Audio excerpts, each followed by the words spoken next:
At 08:14 on the morning of August 7, 1942, Saburo Sakai slid his hands over cool metal, ran a last fingertip along the canopy frame, and eased himself into the cockpit. The island heat already baked the aluminum skin of his Mitsubishi Zero. Salt and grease clung to everything. The scent of avgas was sharp in the thin air. For a pilot raised on years of rigorous training and a lifetime of stories about honor, courage, and the inviolability of the Japanese fighting spirit, the moment felt like an affirmation. He had been selected, schooled, and shaped for this exact instant. He believed, because he had to believe, that skill, spirit, and the machine that answered to both would be sufficient. That belief had a name, Yamato Damashii, Japanese spirit, and in the years leading into the Pacific War, it was more than slogan. It was a scaffold of expectations. It linked older codes of conduct, Bushido, a romanticized ideal of bravery and personal honor, to modern military doctrine. The Japanese Navy's fighter pilots were a visible expression of that creed. They were selected from the best, trained in lengthy and rigorous programs, and celebrated as individuals whose courage and technique could bend the course of battle. The memory of 1905, when a modernizing Japan had unexpectedly bested Russia, lingered as cultural validation. For many in the senior ranks, and for the young pilots who grew up under their shadow, the lesson read simply: spirit and superior technique would tilt the scales against any foe. Across the Pacific that morning, however, another story was beginning to assert itself, one written not in doctrine or poetry, but in metal, attrition, and the arithmetic of industry. The Zero, for all its grace and range, had been designed with a certain set of priorities: supreme maneuverability and endurance, achieved by keeping weight to an absolute minimum. That meant thin skin, few protective measures for pilot or fuel tanks, and an airframe built for agility over survivability. In a duel where a lone ace could bring his opponent into a tight-turning fight, those design choices paid off repeatedly. Early in the war, Japanese pilots exploited those qualities with devastating effect. Their initial victories, at Pearl Harbor, over Malaya, and in the early Philippine campaigns, fed a conviction that the sky belonged to the more skilled, the more disciplined, and the more spiritual. That confidence hardened into what historians now call victory disease, a tendency to assume that past success would simply continue, and that superior individual ability could substitute for adaptation. The Japanese system produced dazzlingly capable aviators, pilots who could read the wind, feel the throttle, and judge a closing angle in a heartbeat. But it also fostered an expectation of one-on-one combat and a cultural reward for personal daring. Training was long, selective, and intense. It bred aces. It did not, by design, create large numbers of interchangeable pilots who could be thrown into waves and replaced with the same experienced hand. The American approach, less ostentatious and more pragmatic before the war, seemed at first to be the weakness. In peacetime, American naval aviation had not emphasized the same kind of extended elite training. But what American planners and commanders had that the Japanese did not was a system that could scale. Once war began, American pilot procurement and aircraft production were accelerated with a kind of industrial determinism that was not dramatic in a single dogfight, but would be decisive over years of attrition. Training schools expanded, factories turned out designs optimized for robustness and ease of maintenance, and doctrines evolved to emphasize teamwork and combined arms. Those quieter, institutional differences would come to matter in ways few Japanese aces had anticipated. On Guadalcanal, those differences began to be proven with terrible clarity. Sakai's mission that morning was supposed to be routine: intercept an American strike that threatened Japanese ships in positions. The exchange he and his comrades expected, a fast, decisive burst of maneuver against inferior planes, was not what unfolded. The American Douglas SBD Dauntless dive bombers were escorted by Grumman Wildcats, and their defensive dispositions were not naive. Dauntless crews had effective rear guns. Wildcats flew in disciplined formations that protected transports and bombers alike. American pilots, often criticized by Japanese propaganda for being less individually skilled, were learning to fight as a network. The engagement turned savage. Sakai dove on a Dauntless. He remembers the flash of tracer, the violent sting at the back of his skull, the sudden collapse of spatial orientation as blood clouded his vision. He would later be blind in one eye. The canopy had been hit. The instrument panel blurred into red. For 4 hours and 47 minutes, a time span that reads like a small miracle, he kept his hands steady on the stick and flew. He navigated by compass bearings and sheer stubbornness, fighting nausea, pain, and encroaching darkness until he coaxed the wounded machine back toward base. He survived not because any doctrine guaranteed it, but because of a combination of training, sheer will, and the quirks of survival in fragile machines. Sakai's ordeal was not just a personal tragedy, it was a crystallization of a larger lesson. The Damashii rear gunner had demonstrated a fact that many of the early war textbooks had either dismissed or glossed over. Aircraft and crews that accept risk in exchange for protection could, in aggregate, blunt the tactical advantages prized by the Zero. To put it bluntly, agility could be countered by situational awareness and mutual support. A light, nimble fighter that bled when hit was at a disadvantage against formations and tactics that emphasized mutual coverage. The American response to encounters like Guadalcanal was not a sudden flash of genius, but a string of disciplined adjustments, tactical experiments that codified teamwork into techniques. One of the most consequential of these was the tactic known as the Thatch Weave. Devised by Lieutenant Commander John S. Thatch, the weave was elegantly simple. Two friendly fighters would cross paths in controlled turns, so that if one was bounced, its wingman would be perfectly positioned to take the attacker's tail. The maneuver required discipline and timing, not miraculous individual reflexes. In practice, it turned the Zero's one-on-one advantage into a liability. A Japanese pilot who dove on a single Wildcat soon found himself confronted by not one, but two defenders who had trained to anticipate his move. The common misreading among both commanders and publicists was to assume that tactics like the Thatch Weave were sophisticated and complicated. They were neither. Their power came from being teachable, repeatable, and resilient under stress. Where the Japanese system prized individual improvisation and glory, the Americans began to codify dogfighting into a grammar that could be transmitted quickly to replacement pilots. It was a democratization of aerial combat. You did not need to be a prodigy to execute a weave. You needed to have practiced it until it became muscle memory. There was also the material side of the ledger. The Wildcat, the U.S. Navy's early war carrier fighter, was not as nimble as the Zero. On paper, it could be outturned in a tight circle, but it was built to take a hit. Armor plating and self-sealing fuel tanks made the Wildcat more survivable in the kind of dynamic that the Thatch Weave and other teamwork tactics created. Pilots survived damage that might have been fatal to a lightly built adversary, and that survival mattered in the calculus of a prolonged campaign.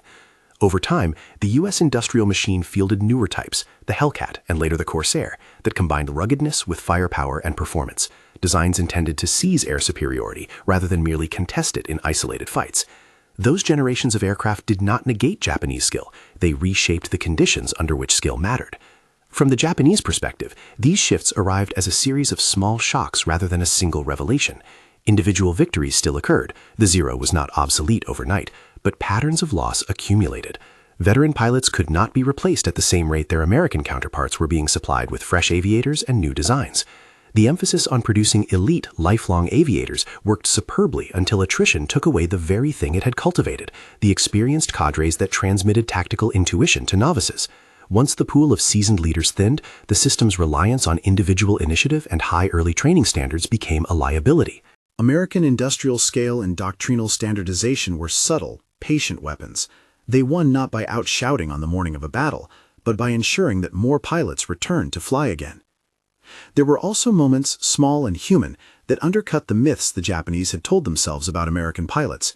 In the cramped world of carrier operations in island sectors, pilots observed behaviors and patterns. Some American crews appeared haphazard in individual flair, but relentless in working together, calling positions, covering fields of fire, and coordinating attacks in ways that, while not dramatic at the level of folklore, were devastating in combat. The image of a solitary ace swooping in to make all the difference, a romantic ideal cherished by many Japanese narratives, clashed increasingly with a reality in which coordinated tactics and rugged equipment produced disproportionate returns. It is important to insist on nuance here. Japan's early wartime doctrine was not mere hubris, it was the product of genuine innovation and skill. The selection and prolonged grooming of pilots had yielded individuals capable of feats that inspired both awe and fear. Their aerial artistry was real. But those virtues were calibrated to a type of war that assumed conditions would remain stable, fewer, high-quality engagements rather than continuous attritional operations. The Americans, forced by geography, population, and industrial policy, had built a different kind of war machine. It was less glamorous, perhaps, but more adaptive. Back on Guadalcanal, Sakai's long flight home became a personal crucible in which those large forces concentrated. He had been injured not by a fluke, but by tactics and technology, defensive armament, coordinated escort, the capacity to absorb damage. The wound and his survival were both a horror and a lesson. While he recuperated, while surgeons patched bone and cleaned shrapnel from a scalp, the broader war continued to change its shape. Reports from pilots, some bewildered, others slowly accepting, made their way up the chain of command. Some officers urged doctrinal reappraisals. Others, steeped in the prestige of an older school, were slow to accept that teamwork and material design could outmaneuver personal prowess. In small, quiet ways, the psychology of Japan's pilots began to shift. Where contempt had once been common, an attitude that saw American forces as less disciplined, less spiritually motivated, there crept an uneasy recognition. The enemy was not simply a foil for the Japanese warrior myth. He was adaptive, stubborn, and supported by a national machine that could, in the long haul, translate men and material into momentum. For veterans like Sakai, the change was not purely intellectual. It was visceral, realized in the taste of blood, the loss of death perception, the tremor of a broken hand, the smell of burning fabric. Respect grew from the field of evidence laid out in pieces by repeated engagements and losses. Yet the institutional response in Japan was uneven. There were brilliant minds and serious debates, but also inertia. The very systems that had produced elite pilots, selection, long pre-war apprenticeships, cultural reinforcement of individual daring, did not lend themselves easily to wholesale reform under fire. Changing training programs, aircraft designs, and command doctrines requires time and industrial flexibility. Time, as the war would show, Japan had less and less of. Each replacement pilot who had not benefited from the years-long tutelage of a pre-war program was at a comparative disadvantage. The result was a slow, grinding attrition of skill that numbers alone could not fully express. At sea and over islands where weather and tide mattered as much as tactics, the Americans pressed their advantage. Simple, teachable maneuvers multiplied through radio nets and training curricula. Fighters flew with greater mutual support, carriers coordinated airspace with emerging radar and fighter direction, and logistics began to close the loop between production and deployment. None of this was instantaneous, and none of it invalidated the courage of Japanese flyers. But it did expose a mismatch. A martial culture optimized for a struggle of elite contests, confronting an industrial adversary that could outlast and outproduce it. Sakai's recovery period was a time of private reckoning. He lived with the aftermath of his wound, the physical limitations, the memory of losing an eye's worth of sight, and with the realization that skill alone might not be the guarantor of survival. He began to observe the evidence that would, for him and many others, overwrite the early prejudices about American pilots. They were not lesser men. They were persistent, well-supported, and increasingly effective. Respect grew not from propaganda, but from repeated, painful encounters. Still, the transformation from contempt to respect would not be linear. Across the theaters of the Pacific, pockets of success and failure interwove. In some engagements, Japanese pilots still prevailed by exploiting tactical surprise or the peculiarities of local geography. In others, teams of wildcat pilots, disciplined to mutual support, would confound a Zero pilot who had expected a single, decisive duel. The interplay of aircraft design, pilot experience, doctrine, and industrial backing produced a mosaic of outcomes. What Guadalcanal demonstrated, emphatically, was not the immediate collapse of Japanese air power, but the beginning of a reorientation, a forced admission that the enemy's strengths, organizational depth, the capacity to innovate simple yet effective tactics, and ultimately the ability to replace losses, mattered profoundly. By the time Sakai rejoined his unit, the daily reports carried a new tenor. Incidents like the Dauntless engagement circulated not merely as anecdotes, but as data. Junior officers who survived such encounters pushed for tactical adjustments. Lieutenant commanders and squadron leaders who had previously emphasized single-ship engagements found their arguments hollow when counted against mounting operational losses. Some lessons were adopted quickly, others stalled in bureaucratic friction and cultural resistance. The net effect, however, was clear enough to those whose lives depended on it. Spirit and personal daring were necessary, but no longer sufficient. If there is an image that captures this transitional moment, it is not a grand battle, but a modest runway, a battered Zero limping in while men on the tarmac move with focused efficiency to tend wing, engine, and wounded pilot. That scene, taciturn mechanics, anxious medics, a pilot with one good eye staring at the world newly flattened, contains both the pathos and the lesson. It suggests that war's truth is often practical rather than philosophical. The Japanese pilot who had once assumed superiority because of cultural training and early victories now had to reconcile that assumption with repeated evidence that the American way of doing war, industrial scale, doctrinal flexibility, and a willingness to teach tactics that favored survival over glory, was eroding the conditions that had once made Japanese aces invincible. From the Japanese side, there was another, quieter shift, an emerging grudging admiration for certain American qualities. It was not a universal reevaluation. Pride, shame, and grief persisted in equal measure, but small stories accumulated. Pilots who had once sneered at American improvisation began to admire its relentlessness. Mechanics who had once dismissed American aircraft for their brute sturdiness recognized the strategic calculus behind that very robustness. Veteran flyers, nursing wounds, and reading reports found themselves offering a different appraisal than the one the wartime press had expected. This is the point at which the narrative pauses and looks outward. A single day over Guadalcanal had not ended the war. It had not even decisively overturned Japanese aerial doctrine. What it did was illustrate with brutal clarity a widening gap between expectation and reality, a culture that assumed spirit and individual excellence could always prevail, and an opponent that was learning to fight differently, collectively, resiliently, and with a capacity to translate factories into flight decks. The balance that had favored aces and artistry was beginning to tip towards systems and scalability. The next chapters in this transition would include the codification of tactics like the thatch weave into standard practice, the arrival of newer American fighters designed to seize air superiority, and the attritional logic that would test Japan's ability to replenish not only machines, but the veteran pilots who made them effective. Those developments would bring harsher reckonings, but they would also produce moments of unexpected human connection. Pilots who met years later and spoke freely of mutual risk and mutual respect.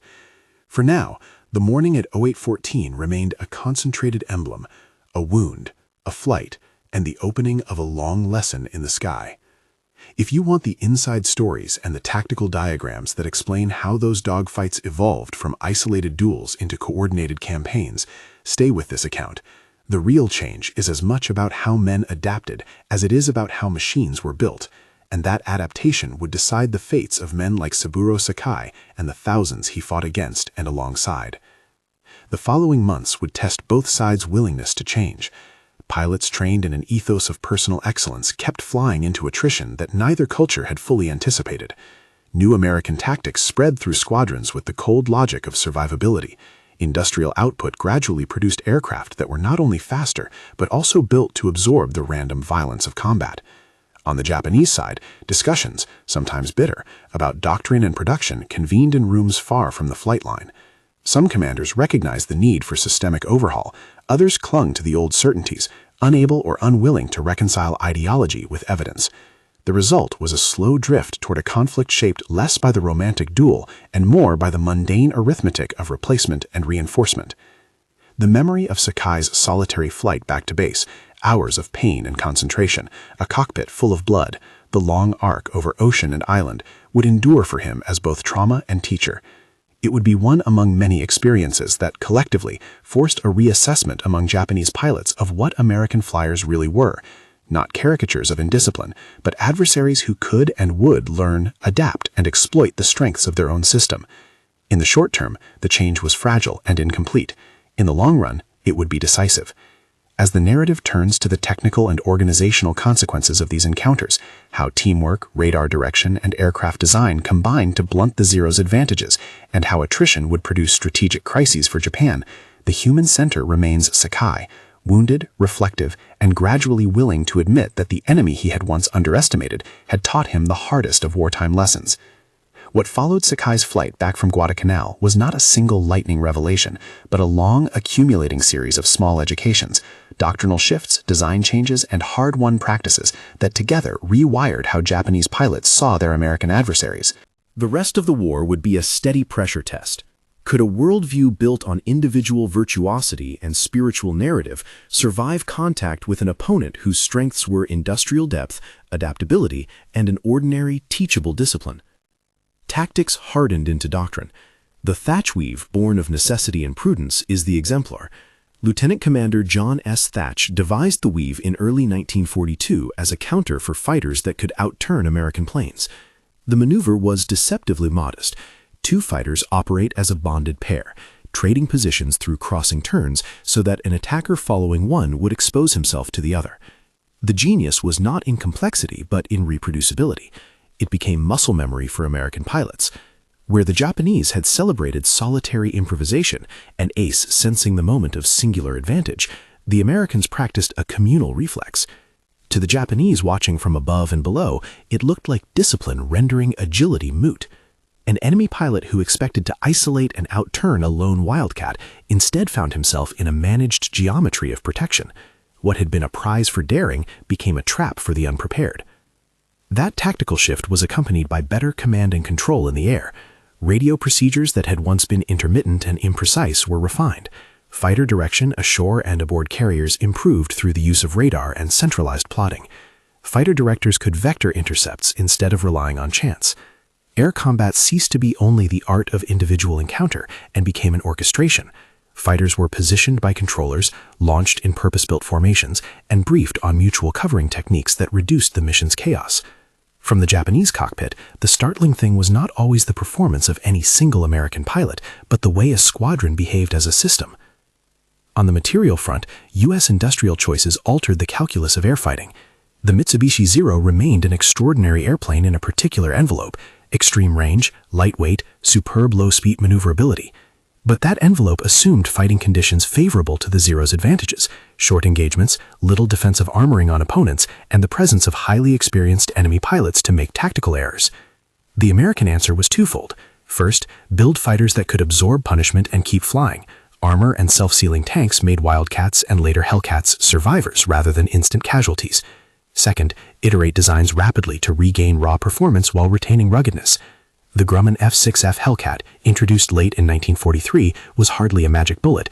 It was the result of a pragmatic design brief to combine speed, firepower, and survivability in a single package. The Vogt F-4U Corsair offered high speed and climb rates that could contest the Zero's initial advantage. Together, these types shifted the battlefield from a place where fragile brilliance could win to one where toughness and balanced performance mattered. Japan's industrial capacities and choices worked against easy parity. The Japanese aircraft industry produced superb machines within constraints, but those constraints were real: material shortages, shrinking oil supplies, and fewer production lines compared to the American war economy. Japan's pilot training architecture compounded the problem. The pre-war model, years of selection and long apprenticeship, produced strikingly capable veterans, but it also meant that when veterans were lost, they could not be replaced quickly by equally seasoned pilots. The U.S. did something less elegant and more durable: mass training, simplified doctrine, and an ability to churn out pilots and machines in numbers the Japanese system could not match. All these factors produced attrition dynamics that the Japanese could feel but not easily solve. Attrition is mercilessly mathematical. Each veteran lost is both an immediate tactical reduction and a future deficit in instruction. Japan's best pilots served as living classrooms. When the classrooms emptied, new students learned at sea. Training under fire is a different calculus: shorter, more dangerous, and often insufficient. Over months, the imbalance became stark, not because any single battle proved it, but because the cumulative effect of pilot losses, delayed or limited replacements, and ever-improving American tactics and hardware changed the averages by which engagements were decided. The climax of that attritional logic is most often pointed to in June 1944, during the Marianas Campaign, a day the Americans call the Great Marianas Turkey Shoot, and historians treat as a symbolic collapse of Japanese naval aviation. Admiral Jisaburo Ozawa, commanding the Japanese mobile fleet, faced a situation in which his air arm could not match the breadth of American capabilities: fighter direction, radar, carrier-based logistics, and increasingly dominant aircraft types. The encounter produced a catastrophic number of Japanese aircraft losses relative to the Americans. The scale of those losses, reflected not just in planes shot from the sky, but in the thinning ranks of veteran pilots, was decisive in a systemic sense. It was not merely that the Japanese lost airplanes, they lost the people whose experience made those airplanes effective. Without those men, new planes became mere metal. It was also in this period that American numerical and procedural advantages were unmistakable from the viewpoint of Japanese flyers. The Americans were no longer improvising successful tactics in isolated squadrons. They had institutionalized them. Carrier decks fed a continuous stream of aircraft into battle. Replacement pilots, less gifted individually but better drilled in team tactics, entered combat with a survivability edge. The arithmetic of replacement, more pilots, more planes, more logistical support, was a kind of attritional inevitability that Japanese pilots found hard to fight against.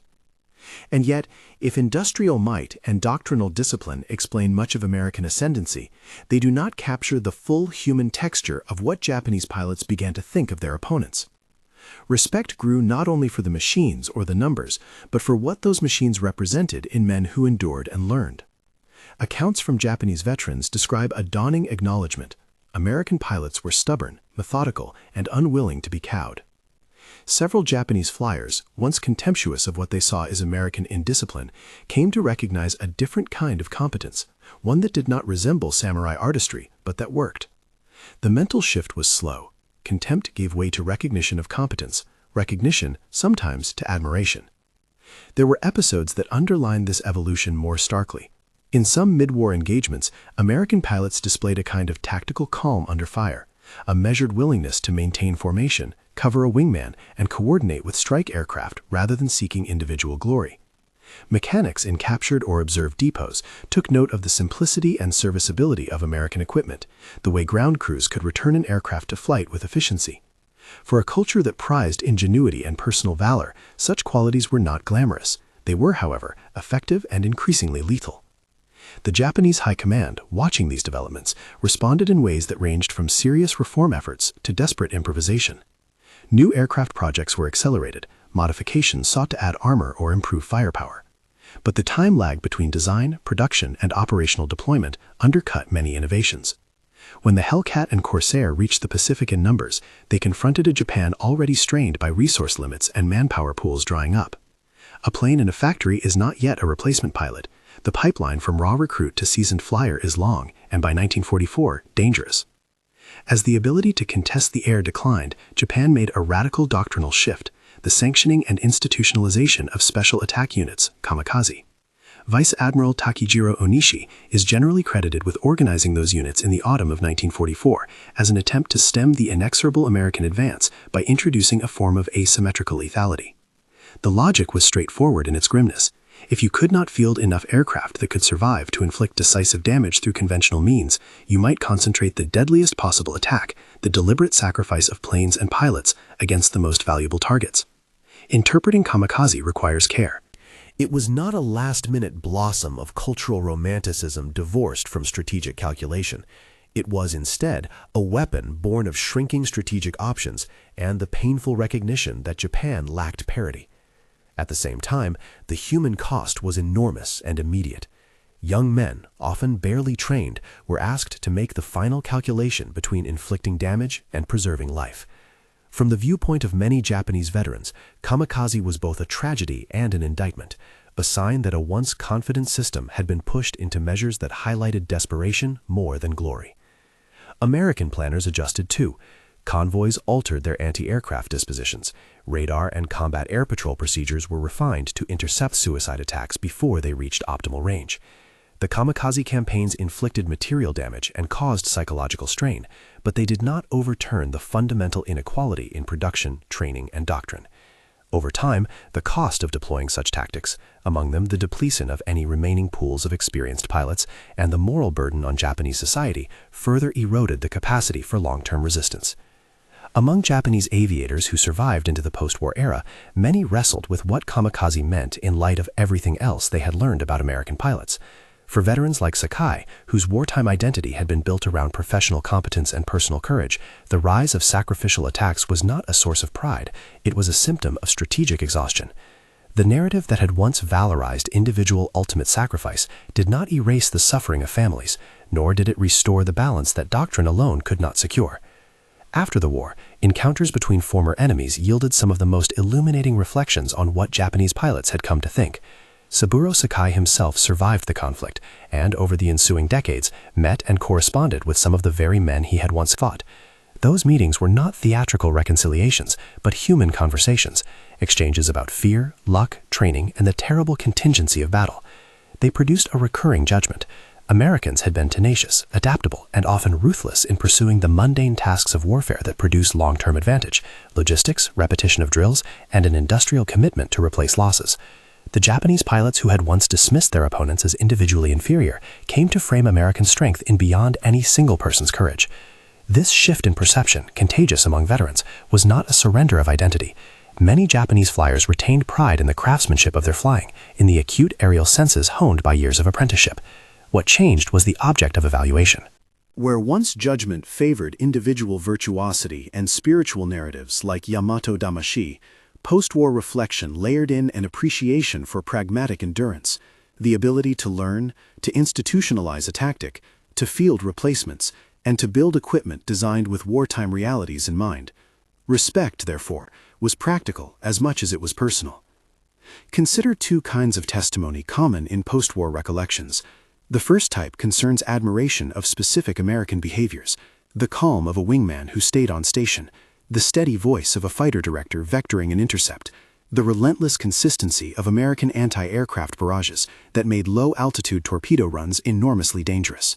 The second type is cumulative, the recognition that in a war of attrition, the opponent who can feed in men and machines with less loss of quality will win the long exchange. Both testimonies, read together, show why Japanese pilots' thinking evolved from a belief in superior spirit to a grudging respect for an adversary who had mastered the practical arts of modern war. That evolution is visible in personal encounters that took place decades after guns fell silent. Former enemies met at air shows, commemorations, and private reunions. They spoke about narrow escapes, about cockpit instruments flickering under fire, about the strange fellowship of those who had shared the sky's danger. In some of those exchanges, Sakai and others expressed surprise at discovering common ground, humor, the mechanics of flight, the absurdities of military bureaucracy, and a shared sorrow for comrades lost. Those human exchanges did not erase wartime enmity, but they reframed it. The enemy became, literally and figuratively, another human who had done his duty under his own set of constraints and beliefs. So, what did Japanese pilots really think about American pilots in World War II? The short answer must be qualified by chronology. At the outset, many believed, sincerely and with cultural reinforcement, that their training, spirit, and martial heritage gave them a decisive edge. That belief was founded on real strengths, the quality of pre-war training, initial tactical innovations, and aircraft like the Zero that excelled in certain engagements. But the longer arc of their thinking bends toward something more complex.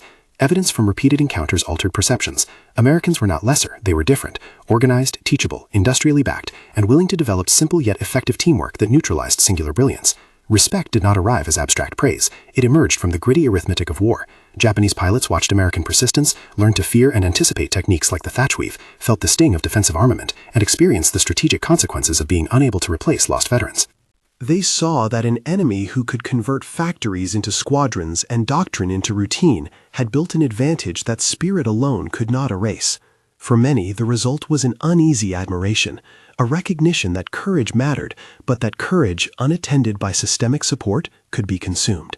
That conclusion carries moral complexity. It is not victory praise, it is a sober diagnosis of the conditions in which aerial superiority is obtained and maintained.